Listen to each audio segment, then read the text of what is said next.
Supreme court का चला हथौड़ा, मोदी सरकार को लगा 440 वोल्ट का झटका।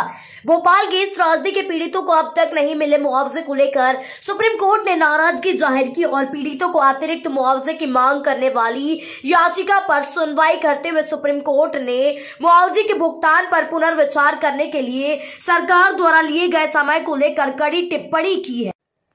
शीर्ष अदालत ने कहा, आपको यह समझने में 25 साल लग गए कि जो मुआवजा लिया गया वो गलत था।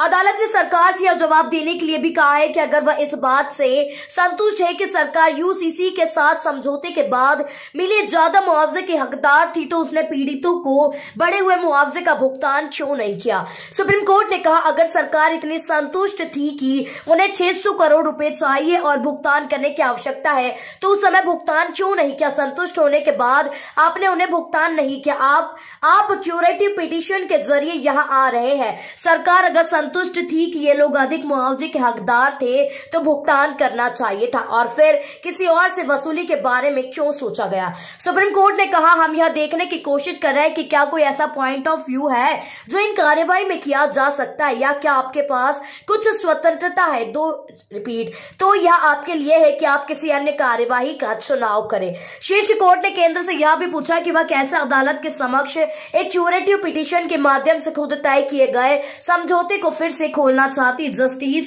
कोल ने कहा, अगर स्थिति उल्टी होती तो क्या दूसरा पक्ष आकर कह सकता था कि हमने अधिक भुगतान किया, क्या हम इसकी अनुमति दे सकते थे। फिलहाल अब सुप्रीम कोर्ट के केंद्र सरकार के प्रति सख्त रुख अपनाने को लेकर आप क्या सोचते हैं, कमेंट सेक्शन में जरूर साझा कीजिए। न्यूज डेस्क से निधि काले की रिपोर्ट।